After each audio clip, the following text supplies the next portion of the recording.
அதிக சத்து நிறைந்த நெல்லிக்காய் ஊறுகாய் இது எப்படி செய்யணும் அப்படின்னு பார்ப்போம். இது இந்த சீசனில் கிடைக்குது, அதனால் வாங்கி செஞ்சு வச்சுக்கோங்க.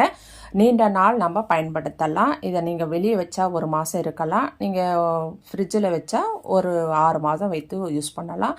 இது எப்படி செய்யணுன்னா, ஒரு இட்லி பாத்திரம் எடுத்துக்கோங்க. அதில் நம்ம இட்லி வேக வைக்கிற மாதிரி நெல்லிக்காயை நல்லா கழுவி சுத்தப்படுத்தி வச்சு ஒரு 10 நிமிடம் நல்லா வேகட்டும். வேந்து முடிஞ்ச பிறகு அதை ஆறிய உடனே அதை இறக்கி நீங்கள் அதை கொட்டை தனியாக இதழ் தனியாக பிச்சு எடுத்துருங்க.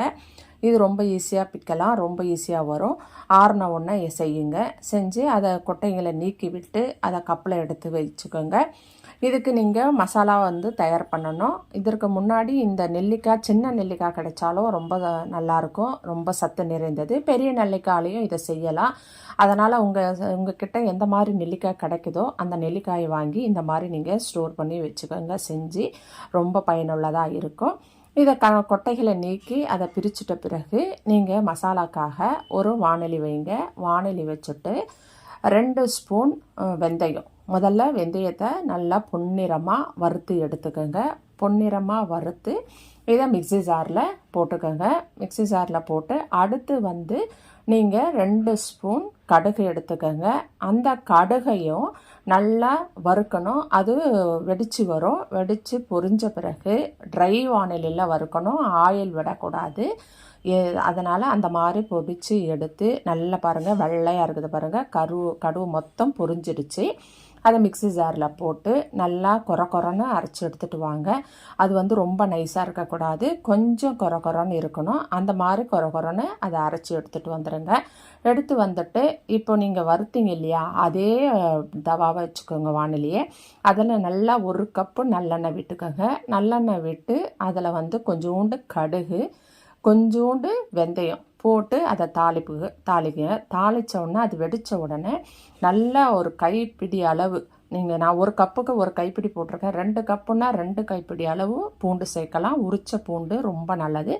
அதை போட்டு அது கொஞ்சம் வதங்கியதும் அதுக்கப்புறம் நீங்கள் உரித்து வச்ச அந்த நெல்லிக்காயை அதில் கொட்டுங்க. கொட்டி அதையும் நல்லா கிளறிட்டு காரத்துக்கு நான் 2 ஸ்பூன் குழம்பு மிளகாய் அப்படி போடுறேன். அதுலேயே நான் தனியா மிளகாய் எல்லாமே சேர்த்து அரைச்சிருக்கேன். அது நான் தனியாக ஒரு பதிவாக போடுறேன். இது ரொம்ப நல்லது, வயிற்று வலி வராமல் இருக்கும். நம்ம தனி மிளகாலாம் போட்டால் கொஞ்சம் சூடு ஏறும். இது அப்படி இருக்காது குழம்பு மிளகாத்தூள், அதனால் அதை யூஸ் பண்ணேன் நான்.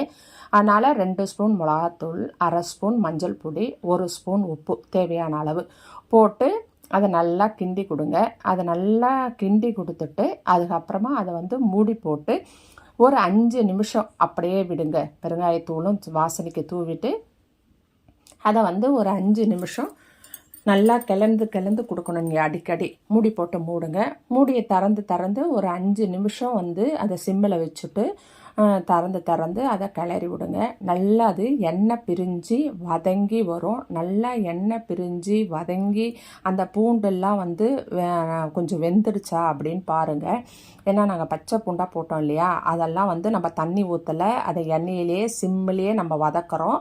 அதனால் பூண்டெல்லாம் நல்லா வெந்துடுச்சா அப்படின்னு ஒரு வாட்டி நல்லா செக் பண்ணி பார்த்துட்டு அதுக்கப்புறமா நீங்கள் அரைச்ச மசாலா பொடி, அந்த வெந்தயமும் கடுகு பொடியும் அந்த நெல்லிக்காய் மேலே நீங்கள் தூவி அதையும் ஒரு 5 நிமிஷம் நல்லா வதக்கி விடுங்க.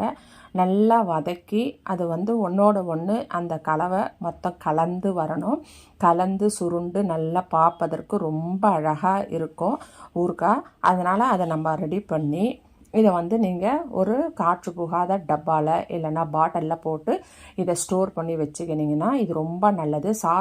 சுடு சாதத்தோடு போட்டு பிசைஞ்சு சாப்பிடலாம்.